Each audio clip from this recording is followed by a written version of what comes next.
Hi there, my name's Rob Whittall, and this year I was a newcomer at the 2015 Manx Grand Prix. I decided to put this little video together just to give other newcomers in the future a little bit more of an insight as to what they're going to be letting themselves in for.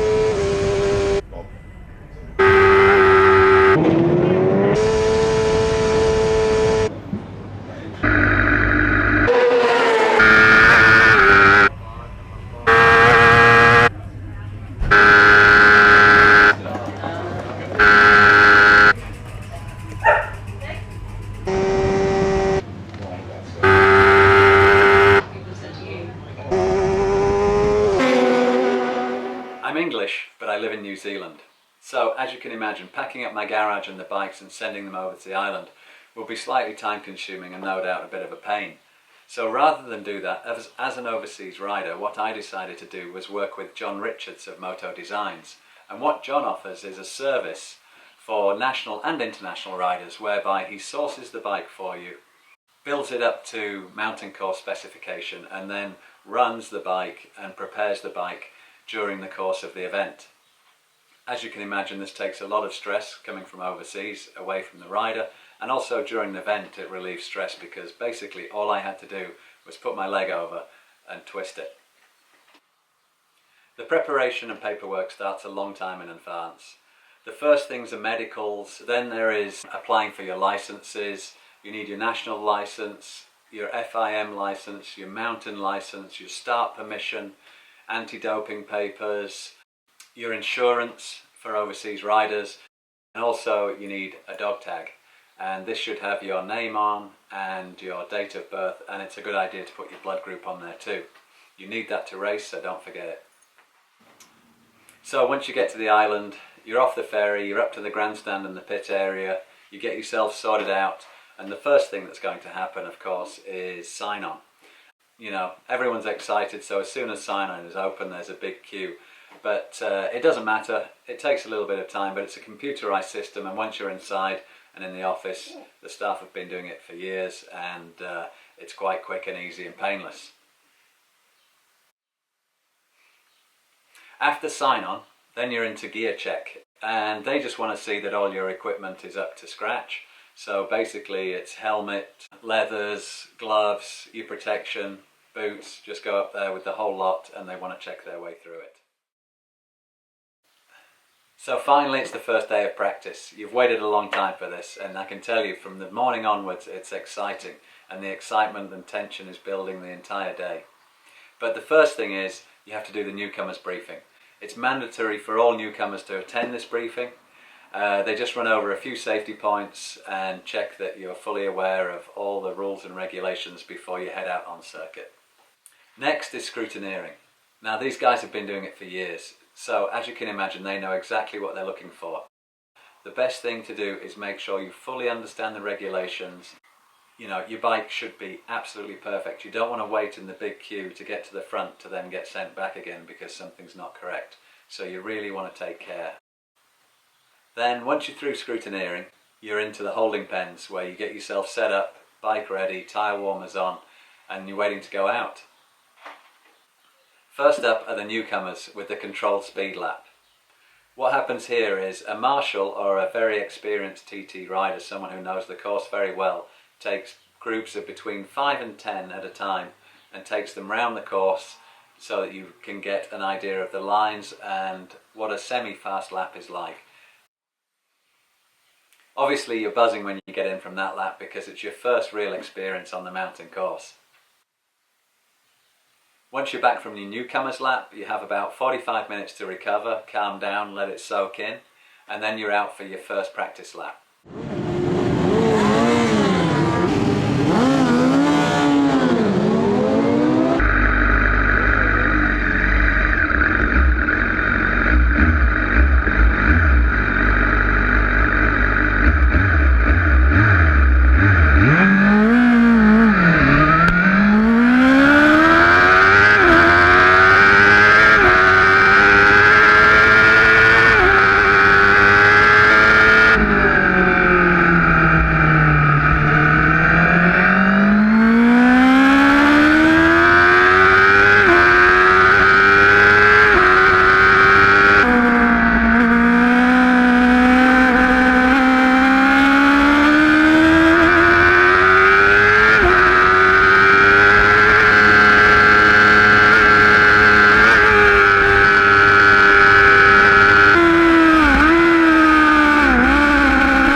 each practice session, John would strip the bike down and check everything. But the best thing to do is let him explain why and what he does. The mountain course is renowned for being hard on bikes. Even if you've only done one lap around the course, it's imperative that you go through the bike, check and double check everything.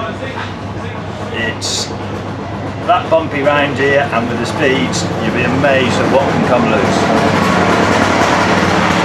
Key things to check: suspension, handlebars, tank mountings, fairing clips, exhaust mounts, retaining springs, caliper bolts, everything. If it's a bolt, if it can be undone, check it. As a newcomer here, you'll find progressively throughout the week you'll get quicker and quicker and quicker. What happens to the bike then is that you'll find that you'll have new issues appearing throughout the course of the practice week. Constantly checking and constantly looking over the bike, you'll find these problems, sort them so they don't become anything major. So finally it's Newcomer's race day, and it's a fantastic day. The atmosphere from the morning on is just building and building and building. You know, you do your scrutineering, you get through into the holding pens, you got ready, you got all your gear on, then finally you get let out onto Glen Crutchley Road. Then you're in the line, nudging your way forward. You can hear bikes in the distance taking off down Bray Hill. You know, it's fantastic. Then you're up there, it's your turn. Feel that legendary tap on the shoulder and you're off.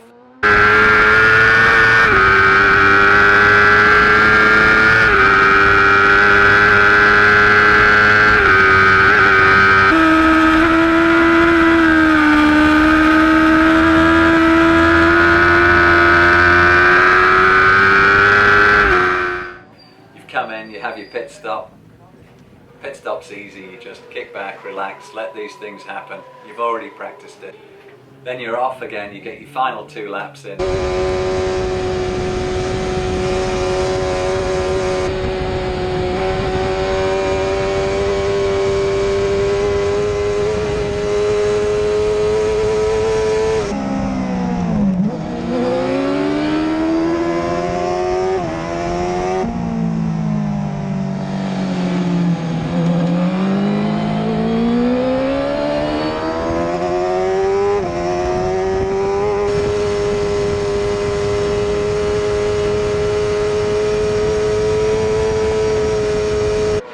Across the line, the flag goes down. What a sense of achievement, you know. It's not easy, and it does take determination and desire to achieve this.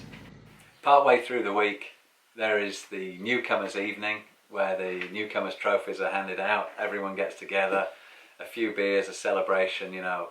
The buzz is huge. Everyone has got the same buzz. We know what we've all achieved. Hats off to the fast guys, because, you know, as a newcomer it's not easy to be fast, and it takes a lot of skill, and you have to be a good rider and very confident. So impressive to see. For me as a newcomer, what I found difficulty with was getting used to the speed and the bumps. It was amazing how fast you were travelling, how quickly your braking markers and your tip-in points come up to you. It's just astonishing. When you're short circuit racing, which is what I do, then it's very rare that you're actually tapped out in top gear for any length of time, let alone fully tapped out for a long time and then just tipping it into a bend. So the brain takes a while to get used to computing at that speed, but by the end of practice week it was really starting to come, and you build up confidence quite quickly and you become accustomed to speed. What I also found really difficult to cope with were the bumps. My God, it is so bumpy you wouldn't believe it. You know, nothing can really prepare you for how bumpy it is, especially at those speeds, because you are going flat out, and it makes seeing in the distance difficult, it makes hanging on difficult. You're on the pegs, your bum's hardly touching the seat, you can barely see what's happening ahead of you because you're just getting shaken and rattled and rolled the whole time. It's really intense.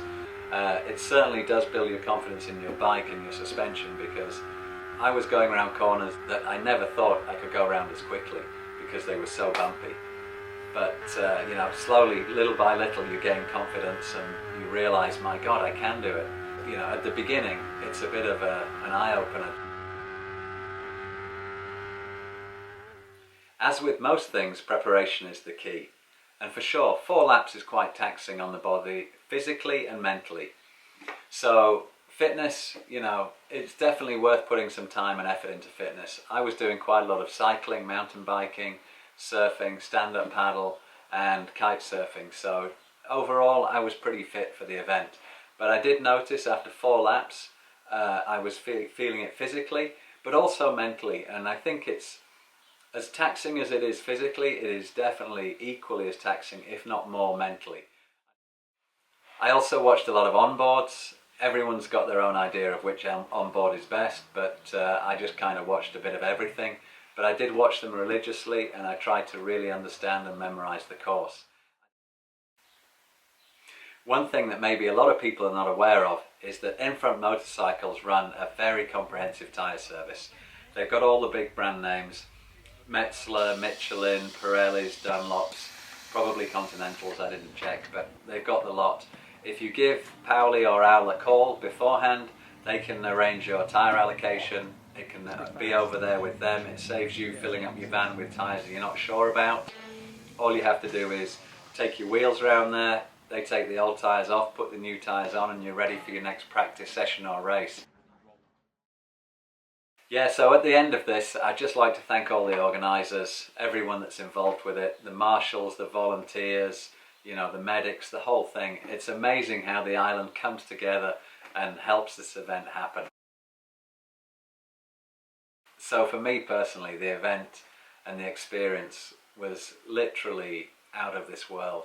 I never imagined that something could be so intense and so challenging, but at the same time so satisfying. You know, I've played a lot of extreme sports, adrenaline sports, but nothing got me buzzing quite like this. It was totally and utterly a unique experience.